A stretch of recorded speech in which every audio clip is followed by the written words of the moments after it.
And what are hallucinations? Please tell me I'm not hallucinating right now. Senses are being activated. Nothing stimulates the mind and heart like live theater. It's a perception of having seen. I'm having full open eye hallucinations. Heard. Did you hear that? Being touched. Damn, that felt good. Tasted. Delicious. Or smell. But it's not really there. Something smells fishy. That would be your breath, Robin. It's all in your mind. Have you lost your mind? Your brain is processing all of this information to be real, whereas in actuality, it does not exist. Don't always believe what you see. It may look like you may see a person, but that person's not there. That's visual. If you start hallucinating, good for you. And then the next one is hearing, and that's the auditory. What's it? They're out to get you. Someone's out to get you. They're coming for you. Someone's outside the door. Can you? Yes. Right. That's an auditory hallucination when you actually hear things that don't exist. Wait, did you hear that? What was that? And then the next one is olfactory, which is your nose. Smelling. Did you guys smell that? And if you smell me again, I'll punch you in the throat. Now, the touching is the tactile or the formication. Now, the tactile, where you really believe someone is touching you. Now, you get into the realm of sometimes this can become sexual in nature because you really feel that you're being touched in a sexual way. It's a really good feeling, man. Like when you go to a certain place, I don't know, if you smell a certain smell, you're going to get memories of something. So then now they smell the smell. So then they feel somebody touching them because they remember. I'm just stretching, but I'm just. Yes, you are. I see your face. Our society is a matrix. It's all an illusion. Tasting hallucination. The proper word is gustatory hallucination. Well, the hallucination comes in when I believe it tastes good. But not bad. And those are hallucinations. What is your illusion of bliss?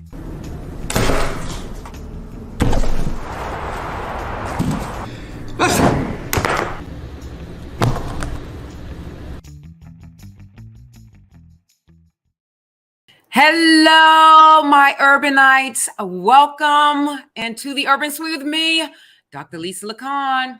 Welcome, welcome, welcome. Listen, we'll be right back after these messages. But right now, what I need you to do, I need you to like, I need you to share, I need you to tune in. Come on in, my urbanites, in the Urban Suite with me, Dr. Lisa. We'll be right back.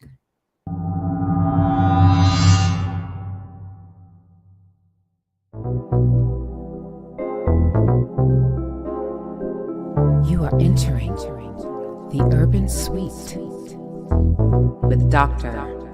Lisa LaCon.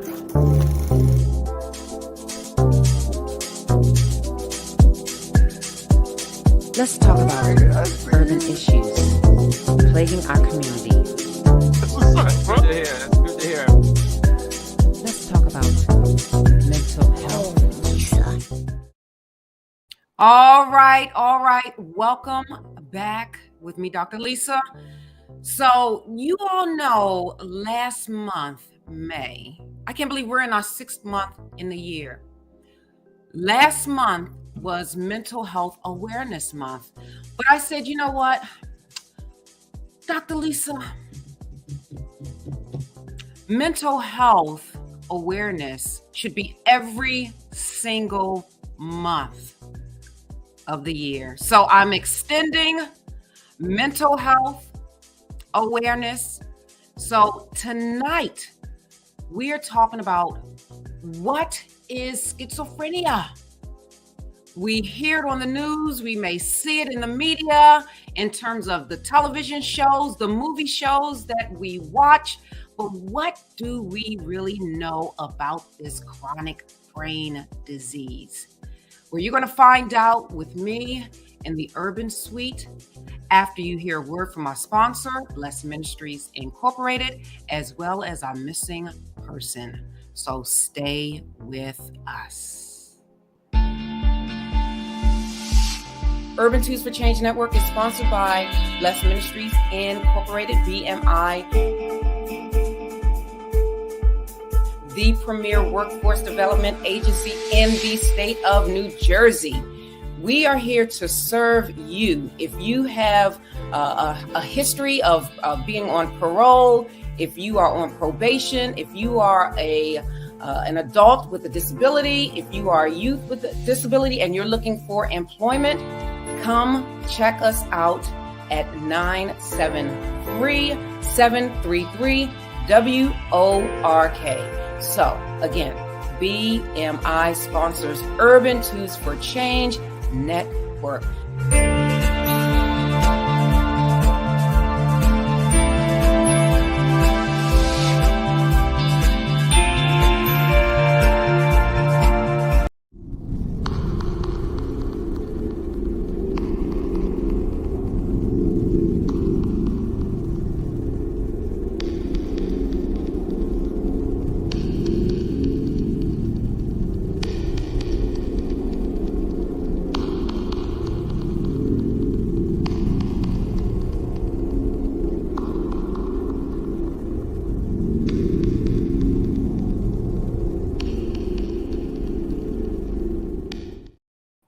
All right, so we are back, and this is our missing person segment. So every week when I do a live show, I always have to do a missing person, and this week is no exception. So who do we have? We have Mr. Joshua Andrew Gurrier, and he is missing from Brennan, Washington, as in Washington State. Listen. My Washingtonians out in Washington State, I need you to tune in. I need you to look at this picture. I need you to share this. And I'm going to share something interesting about this. Okay, so listen up. He's been missing since May 29th, 2023. He's 28 years old, and he's missing from Brennan, Washington. He is a male. His race is Black. His complexion is medium. His height is 6'2". He's 220 pounds. His hair color is blonde. His hair length is medium, and his eye color is brown. Listen, my urbanites, I need you to listen to this. Joshua, or Josh Gurrier, disappeared on May 29th near the Ranger Hole Trail in Brennan, Washington. He was hiking with his dog when he went missing. According to family, his dog was at the scene tied to a tree, and his clothing, shoes, backpack, and wallet was found nearby. This is weird. Okay, so the circumstances of his disappearance. Investigators believe Josh may have gone into the water and at a point where there are strong currents. So I'm not really sure. We have to pray for a sound, safe Josh. But I have to tell you, my urbanites, it does not look good.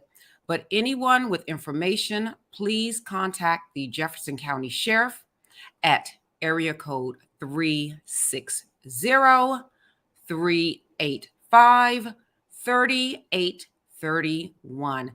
Let me repeat that for my Spotify, iHeartRadio, Amazon, all of the audio podcasts. That telephone number is for the Jefferson County Sheriff. It is area code 360-385-3831, or you can contact BAMFI, which is the Black and Missing Foundation, Inc., at 877-97-BAMFI. Listen, let's pray for Joshua's return.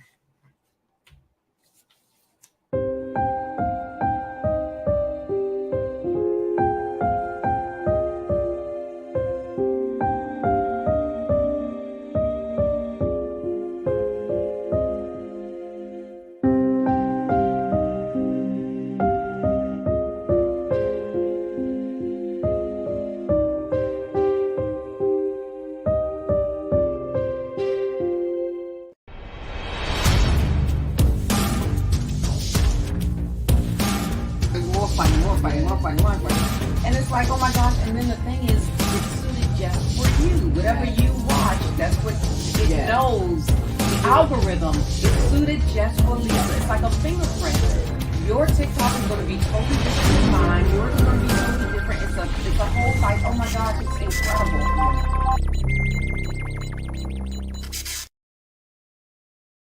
All right, so let's see, who do we have in the urban suite? We have Jesse Burns. All right, good evening, Jesse Burns, my faithful urbanite. Good evening. And then we have, let's see, we have Melanie Talbot. Hello, Melanie. She says, hi, Dr. Lisa. How are you all doing in this smoky New Jersey tonight? Listen, my urbanites that are in and around Canada, I'm telling you, it's so smoky outside. It is like, oh my gosh, it smells like a barbecue or something, like a big grill. But this too shall pass. So tonight we are talking about schizophrenia. And this is a topic that I really am so intrigued by, because it's a interesting brain disease. And I think a lot of people, especially in the urban community, they don't have a real understanding of what schizophrenia is. They don't have a real understanding of what it may appear to look like. Now, let me tell you, my urbanites, when I grew up in Washington, D.C., there was a psychiatric hospital called St. Elizabeth's. And do you all know that in the community, we, in a sense, labeled people that were in the psychiatric hospital as a dime short, the elevator didn't reach the top floor. We really did not take it as a serious medical condition. And I think for a number of reasons. Number one, in our community, and when I say in our community, my community, the Black community, it was very foreign to us in terms of it being an illness. We looked at it as a couple of things. Number one, someone was possessed by the devil. Number two, they were possessed by the devil because someone put some roots on them and they lost their mind. Number three, it could have been induced by a bad drug that they took. But out of all those things, everyone saw the condition of what this illness looked like. So remember, I did a show a couple of weeks ago about hallucinations. And then I think it was last year, I did a show about delusions. So let's get into what schizophrenia is right now. Okay, so I need you all to grab pen, paper, and if you have family members, if you have friends, have this discussion, okay? What this chronic brain disease is. All right, so this is according to the APA, the Association of Psychiatric, the American Psychiatric Association, I'm sorry. And schizophrenia is a chronic brain disorder that affects less than 1% of the US population. But we hear so much about it. It's interesting. When schizophrenia is active, symptoms can include delusions. Those are those delusions I was talking about. Hallucinations, disorganized speech, trouble with thinking, and lack of motivation. Basically, there is a chemical imbalance of neuron transmitters in your brain: dopamine, serotonin, and glutamate. Those neurotransmitters are not functioning correctly. Now, whether it is not functioning correctly because it can be brought on by substances, or it's not functioning properly because of a chemical imbalance, that's what's happening. The neurotransmitters, those three, dopamine, serotonin, glutamate, they are not operating as they ought in your brain. And I tell people, especially family members, when they're struggling, when dealing with a family member that has schizophrenia, they've been diagnosed with schizophrenia, I tell them it is no different than having a heart that does not malfunction properly. Your brain is an organ, just like your skin, just like your heart. And sometimes, unfortunately, it does not function as it ought. And when it does not, you have these symptoms. So let's go to the screen showing some of these symptoms. And this is according to DSM-5, which is the Statistical Manual of Mental Disorders, the 5th edition. All right. Number 1, delusions. Now, I'm not going to go into delusions. If you need to understand what delusions are, you can go back to one of my old shows. I did all of the delusions. You don't want to miss it. That's why I thank God for YouTube, because you can just pick the delusions, Dr. Lisa and delusions. All of the shows will come up. And then hallucinations. Number 3, disorganized speech, frequent derailment or incoherence. It's just this, it's all over the place. Like it doesn't make sense. It's rapid. It doesn't make sense. It's like all over the place. They're saying this thing, they're saying that thing. It's sort of like, did you all see the Kanye West documentary? He was talking about, I can't remember, but then he went totally left, and then he went totally right, and then he went totally left, and you're trying to follow, and you're like, what is this? Just what's happening? So yes. And then number 4, grossly disorganized or catatonic behavior. Now, the catatonic behavior is you're just like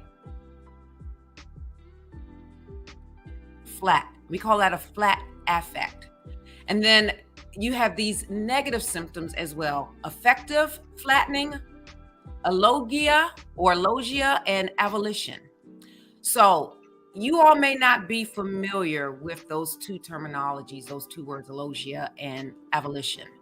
So can you guess what alogia means without looking it up? No cheating. What does it mean? Anybody? So let's look at the root word of A.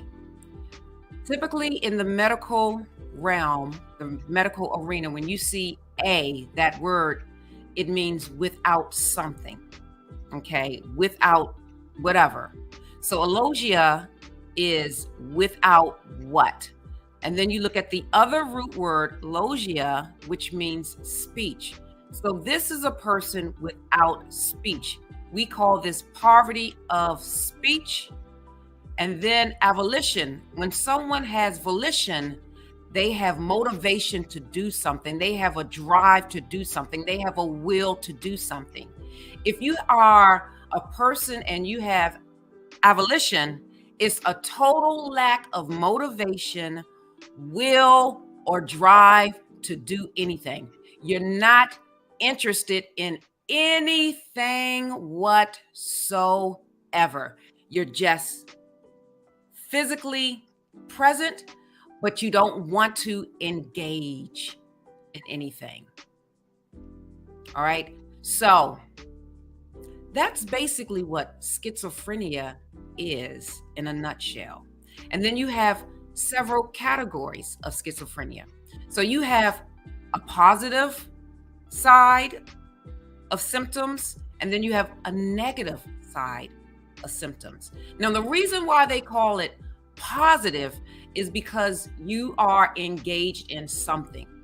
So remember, delusions, that's a positive symptom of schizophrenia, meaning basically you believe certain things that don't exist. You may believe that you're married to John Wayne. You may believe that you're married to Bruce Lee. You may believe that you are the president of the United States. You may believe whatever it is, but it's not true. But you really believe it because guess what? Those neurons, the neurotransmitters are not functioning properly to send the signals through your body to let you know that your belief system is not real. Isn't that fascinating when you think about it? And then hallucinations. You believe that you see things or hear things that aren't there because your brain is telling you that. So listen to this. I want you to listen to the sound of my voice. And if you're listening to the sound of my voice and you're looking at me, that is your brain functioning. Your brain is telling you what lipstick I'm wearing. I'm wearing eyeglasses. Your brain is telling you what I'm saying, and all of these things are happening all at once. But if you are diagnosed with schizophrenia, there's a possibility that you think that you're hearing these things, that you think that you believe these things and they don't exist. And then you may have disorganized speech. That's another positive symptom within this category. The positive under this disorganized speech is you're all over the place. It sort of looks like this. Let's see. All right, so today I went to the mall, I went walking, but then yesterday I went, maybe I should go, who won the football game yesterday? Who's playing on the, my supervisor is very upset with me. I don't know why. You see, I'm just going all over the place. Rapid speech is disorganized. And then you have the negative side to this. All right. So it's a flattened affect. So the flattened affect is like this. There's no emotion. There's no smiling. There's no sign that you're angry. There's no sign that you're frustrated. It's just flat, flat, flat, flat. And what else do we have? Let's see. Reduced speech, meaning that's the poverty of speech. That means it's like this.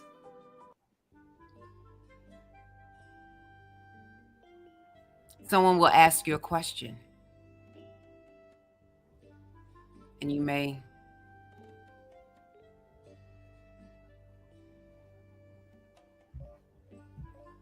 you're not answering anything. Poverty of speech, and then lack of initiation. Again, you have no will to move anywhere. So have you seen movies where people are in the psychiatric hospital and they're just sitting there and they may be just rocking back and forth, and their brain, it appears as if nothing is going on, nothing is happening. Now, how is someone diagnosed with schizophrenia.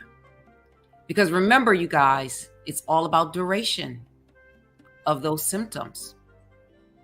So the delusions, the hallucinations, the disorganized speech or frequent derailment or incoherence, to be grossly disorganized or catatonic, and to have those negative symptoms, you have to have 2 or more for a month. 2 or more of those symptoms for a month.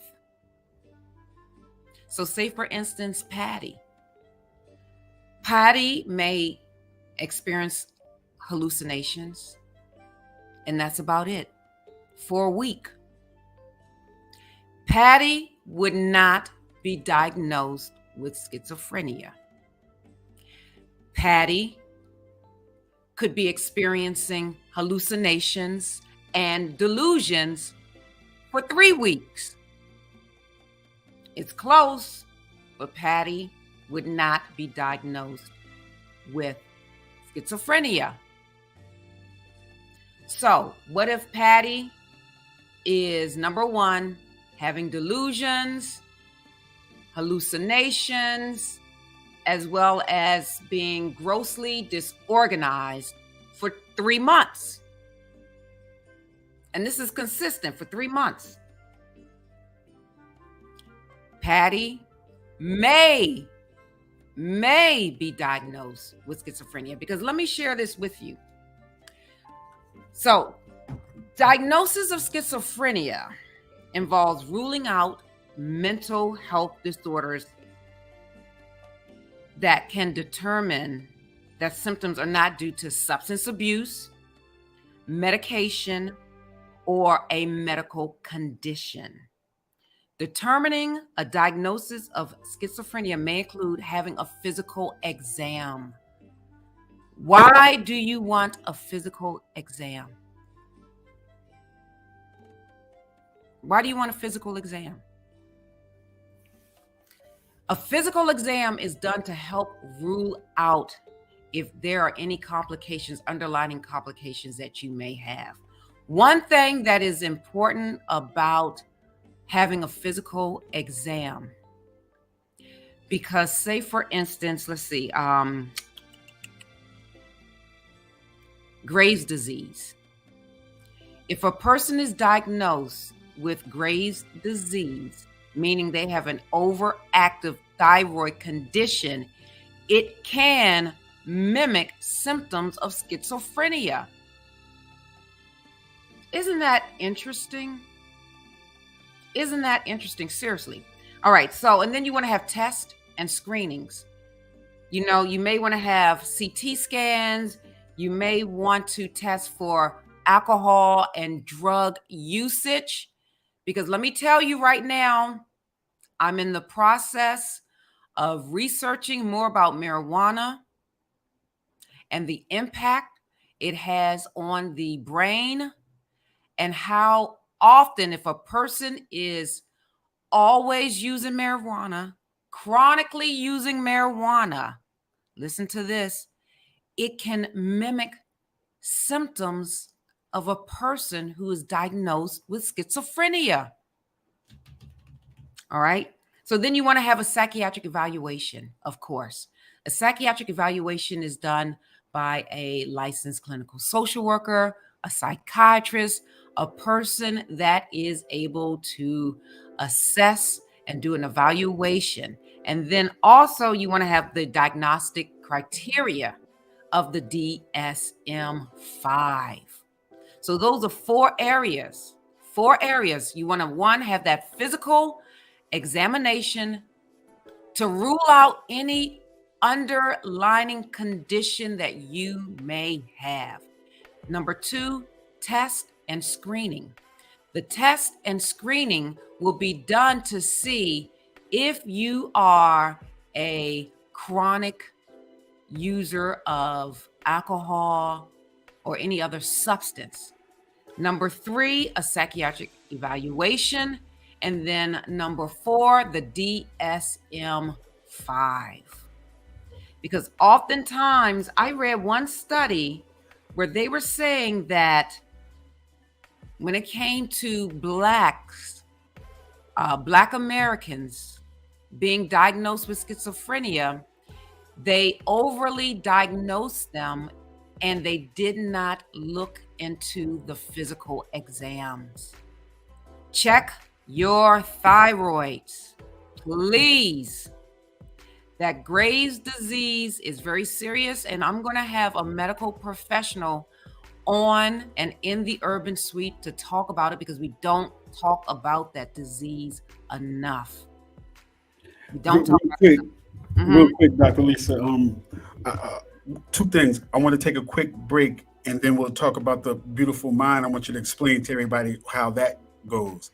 Okay. But just on this topic right here, before you do that, you know when you take those medicines and stuff, and then they give you all those side effects at the end. Like at the end, it's like, this might cause blah, blah, blah, blah, it might cause this, and suicidal thoughts, and da da da da da.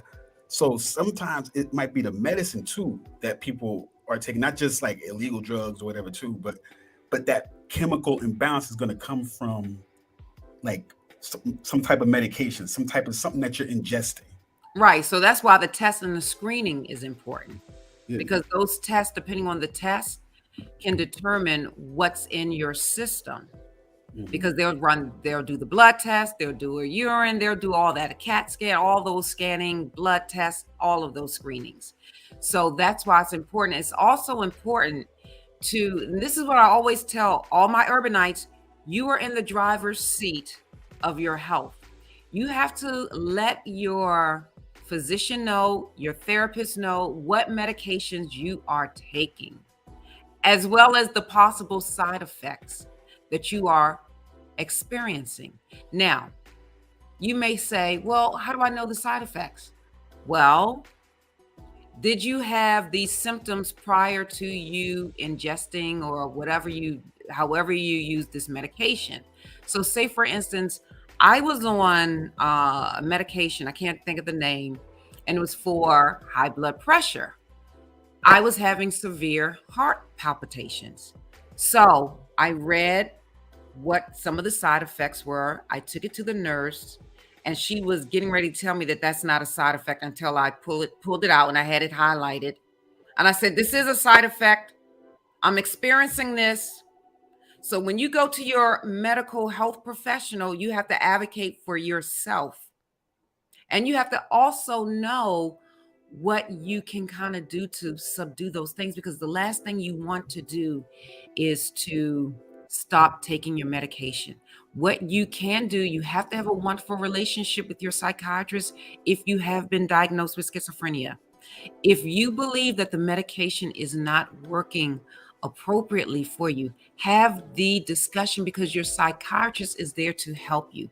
The psychiatrist's job, I sort of look at the psychiatrist as sort of like, okay, let's try this medication. Tell me how it is after a couple of days, maybe 2 weeks. And then if it doesn't work, let's try something else. So they're always trying something. And then also it's important to establish your blood type, because certain medications adversely affect people with certain blood types. So next week, I'm going to get into the different medications that's available. The first generation meds, the second generation meds, and some of the pervasive side effects, especially of the first generation medications used for people who have been diagnosed with schizophrenia for a very long time.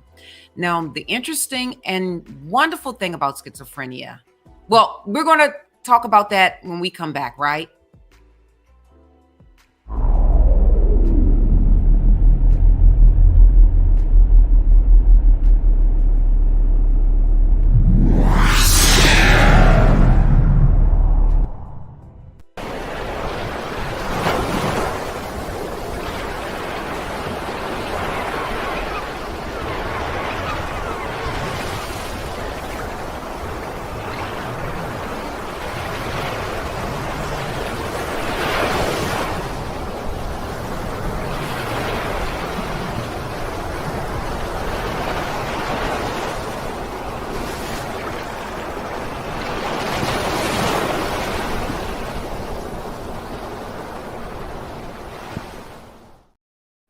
All right. So this is one of my favorite movies.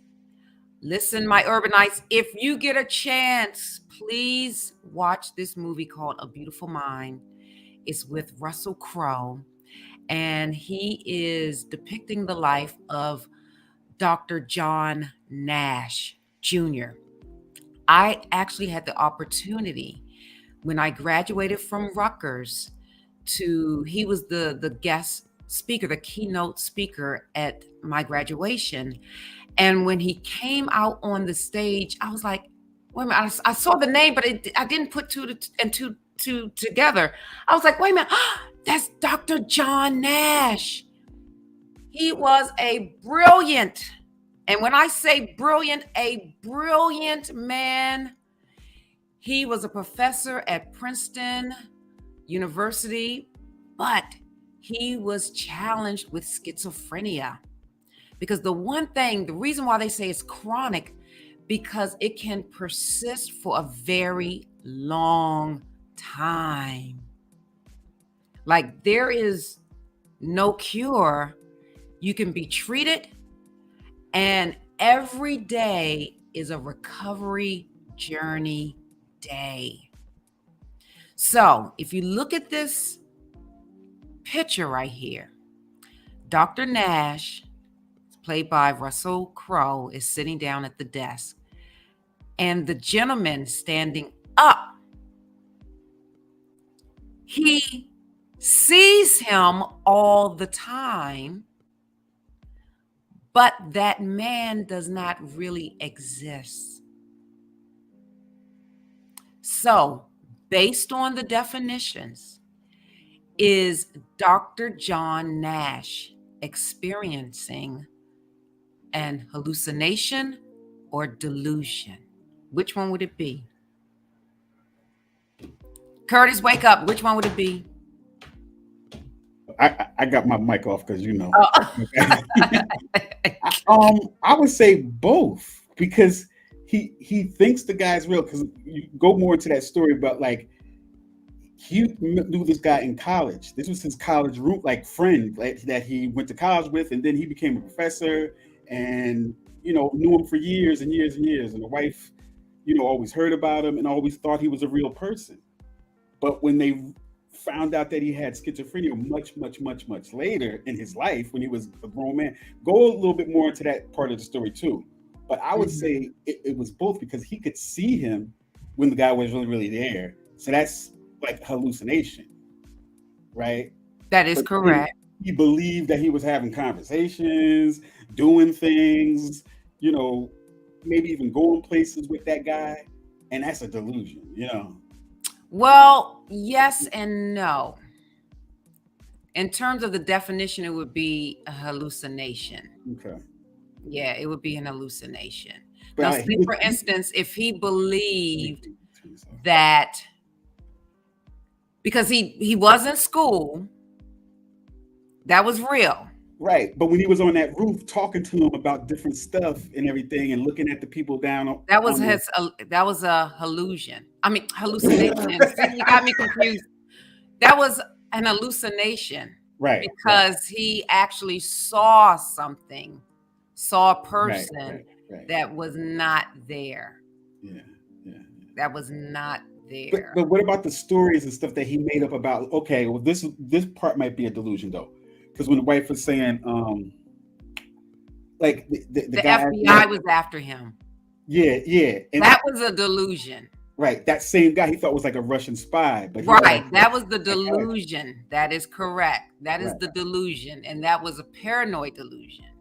But also too, he thought that like she said, well, why did you ever meet him? Did he come to your wedding? He said, oh no, he had to work that day and stuff. He had a teaching assignment. So he made up all these elaborate stories as to why she never met him in all these years. Yeah. Like each time, he was out of town that time. Or there would be stories connected with what he was saying with this guy. Like he was inventing a whole scheme. And he really believed it. Yeah. It wasn't like he was lying in a sense. Yeah. He had every intention of speaking truth in his world. Well, So just he wasn't lying. explain a little bit more about like kind of like what he used to do and how he's a mathematician and like he was working on conspiracies and stuff. Maybe that did that you know he already was like that before he even got into that field, right? What'd you Like say? he was already schizophrenic before he got into the. He already was diagnosed with schizophrenia. Now he's schizophrenic. I So mean, there's language that we have to learn also. that's true. But I'm And saying even before he was diagnosed, like when he was just living his life, and then he became a you know a world renowned professor and stuff like that, and he kind of was working for the government though, wasn't he? I don't think so. No. Okay, He like was okay, so typically with schizophrenia, the onset is typically in the early 20s.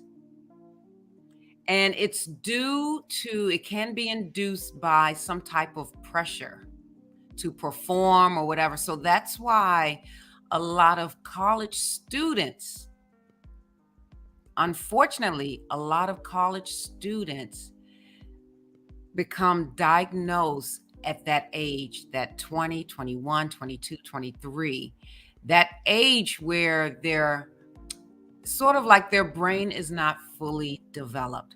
The human brain is not fully developed until the age of 25.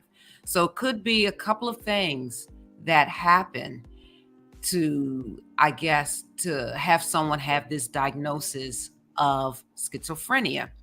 Number one, it could be induced by some type of substance. Number two, it could be genetic. Number three, it could just be some chemical imbalance that we just don't know why. But it typically starts at the age of 18, 19, 20 years old. That age is very, if you all have grandchildren, if you have children, that is the age where you really need to pay attention, even before that age. But that is the age where you need to pay attention. Start looking and listening for signs. Don't belittle them and just say, oh, they're a dime short, or the elevator doesn't reach the top floor. That's very insensitive. And it really does not help the situation of that person seeking and having a therapist. Now, one thing is though that he actually was a functioning person because he wasn't diagnosed for a long time, like till he was like an adult and already had a job and he was already a professor, right? Well, no. The movie, based on his life, he was in and out of the hospital. Oh, okay. Yeah, for a very long time. And unfortunately, with this brain disease, that may happen. It may happen because some people, like say for instance, the human body is interesting. So this is how it works. So if you're on medication, right, at the age of 20, hormonally, your body's going to change when you're 24, 25. Based on that hormonal makeup and design of your body, you may need new medication, or you may think that the medication that you're on is no longer working or is working fantastic, and then you stop taking the medication.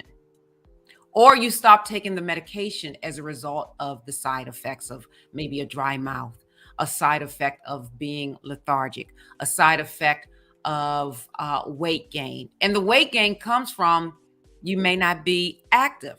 So what do? You stop taking the medication.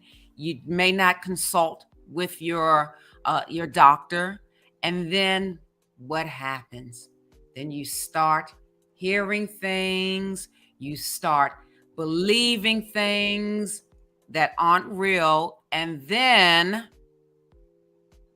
you may have to go back into the hospital for them to treat what's happening as that new you within that age, so we can find out, okay, what is the appropriate medication for you. Now, also too, but like again though, he was a functioning person though. Like he had a job, he was Oh, very absolutely. There are a lot, right. There are a lot of people. So he was functioning. Right. There are a lot of people with schizophrenia that work, that function. They're brilliant. They're professors, they're school teachers. I mean, yeah. But what they manage it. So rather than having, say for instance, there are two things. There's mental illness and then there's mental health. So you can be a person diagnosed with schizophrenia, but that doesn't necessarily mean at that point in time you have a mental illness. You understand? That's interesting. Say it one more time. All right. You can be a person diagnosed with schizophrenia, but that doesn't mean that you have a mental illness. And that's because you're being treated. That's because it's right. You're managing it. Yeah. Right. But once it gets out of control, then you're exactly. And that's that line between that mental health and a mental illness. When it's, and as you said, and when it's out of control, when you can no longer manage it, that's when it becomes an illness. And see, even with him, it wasn't like an impediment when it's out of control until like he was trying to make his wife leave, and like he saw somebody across the street trying to come get him and stuff. She's like, and it was the middle of the night and stuff. And yes, and I think the baby. I think there was one scene where he was in the washing the baby, and he almost drowned the baby. Yeah, so and I think that was where because to be perfectly honest, when I first saw the movie, I believed him. Right. Like I was a person with schizophrenia while watching that movie because I believed his world was the reality. And I looked at her as being the one that was trying to stop him from advancing or whatever. Right. Or when you found out that the friend wasn't real that whole time. Right. He's like, wait a minute. I thought that guy was a real guy. Right. She thought he was a real guy too until he started breaking it down. Like, did you ever absolutely meet him? She's just like, well, no, I never actually met him. Yeah. Yep. Absolutely. So that's why I tell people, especially when I used to hire staff, when we used to really work with the population of those diagnosed with schizophrenia, I was like, well, if you haven't really had any or much experience in this population, I highly recommend that you watch the movie A Beautiful Mind, because it is a wonderful, wonderful movie about schizophrenia. And I loved it because for me, because my lane when it comes to psychiatric disabilities is employment. And I loved how the story centered on not only his home life, but his work life. And that he still prevailed, that he still was able to get a Nobel Prize. He was a brilliant man. And once he received the treatment, he became pretty steady. And I have to say, the university really worked with him. There are some employers that are they advocate for you. They really, really want you to succeed. And I have to say, the University of Princeton, they did an awesome job of allowing him to remain within that environment, because I know they probably knew if he left this environment, it would be done for him. Yeah. But he was also still kind of useful even with his condition. And maybe, I don't know if his condition enhanced that. Oh my God. But I don't know if that enhanced it or whatever, but like his condition did, help him do those math problems. He saw all that stuff in the pigeons. Oh yeah, right. Stuff. I mean, again, he was brilliant. He was a brilliant man, and I don't know if that was a result of his condition. I'm not really certain, but I have to say, I can't say a lot, but there are several people that I know that are diagnosed with schizophrenia, and they're brilliant. Brilliant. Brilliant. So there's that fine line too with and maybe we'll talk about this one time, but I just read this recently, how you know how Albert Einstein was a genius or whatever. Mm-hmm. Right? I think we might have talked about this the other day. But his son was put into an asylum like when he was by the age of 20, and he lived, you know, his days in a mental institution. Right. So like that line of brilliance / crazy is there, you know. Don't say that. I don't want, all right, I'm sorry. Yes. / you know, I don't know what you call that. But you know what I'm saying? Like that movie Rain Man, even. I don't, you know, it's a totally different condition. But I'm just saying, like, sometimes mental conditions can affect people in like two opposite ways. Like in one way they're brilliant, but in the other way is they're completely having delusions and hallucinations. One of my favorite artists of all time, Vincent van Gogh. Oh, yeah. He did most of his creative artwork in the psychiatric hospital. And they didn't have treatments back then like that. They ain't know what to do with people. Yeah, they really didn't. So his psychiatrist just allowed him, in a sense. And when I say allowed, just, you know, not like you can't, whatever. But his psychiatrist gave him the freedom to do all these paintings. And when he died, this is interesting. When he died, his psychiatrist had possession to a lot of his artwork that you see now in the museum. So, and he died without being somewhat recognized as he wasn't famous. Like Yeah. They looked at his work as like, oh my gosh, and they looked at him as being, you know, and but he's one of the great masters. Own life, huh? Yeah. But he's one of the great masters, though. He's one of I mean, I could just, you know, I look at his artwork and I'm thrown into it. I'm like there. I'm just like, when Lily and I went to Europe and there was an exhibit. Oh yeah, he was the Louvre. Yeah, it was. I just was like, I think his story is astounding. It's astounding. But it's very sad though too. It's like very sad because at the end of the day, he took his life. Right, and then I also, you know, not to his own taking, but you know, just explain what happened to Professor Nash.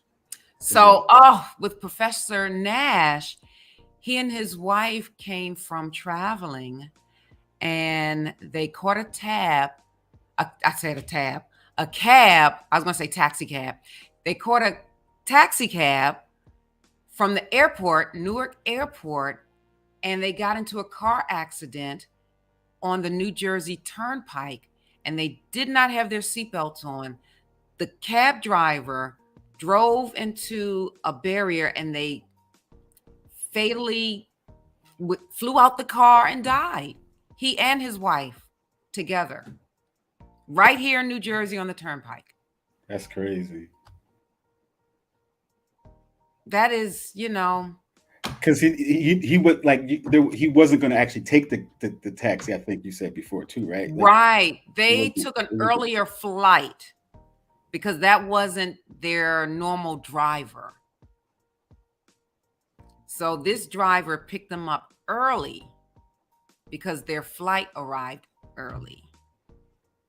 And as a result, the taxi crashed into a barrier and they both were ejected from the vehicle. Right. So sad. Just, you know. So yeah, but he gave a lot to the math community and his formula. Don't ask me what it is because I have no idea. I can't remember the name, but I know it's still used today. But he was a brilliant man, and he was diagnosed with schizophrenia. He functioned, he was married, he had children, he had a wonderful career. So it is possible. There is hope. All is not lost. All is not gone. But the one thing that he did, he submitted to his wife and he said, you know what? I am going to get the help I need. And if you don't get the help, you won't be helped. All right, let's take one quick short break before you wrap things up, okay? Okay, absolutely. But the biggest thing is always keep doing your homework. Don't get comfortable because there's always new ways to do something. And that's the best way to learn is to keep, informing and teaching yourself and be professional at all times. And just, don't give up.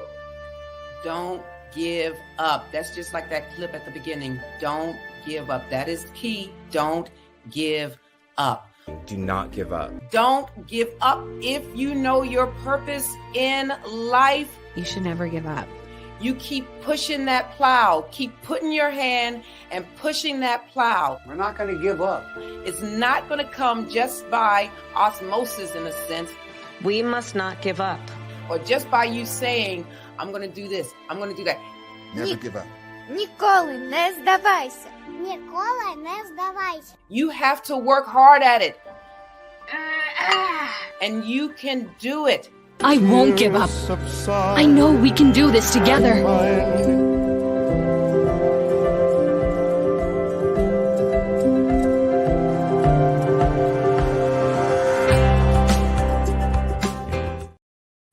All right. Don't give up. Don't give up. Don't give up. Don't give up on your purpose. Don't give up on your passions. Don't give up. Man, so this weekend was interesting.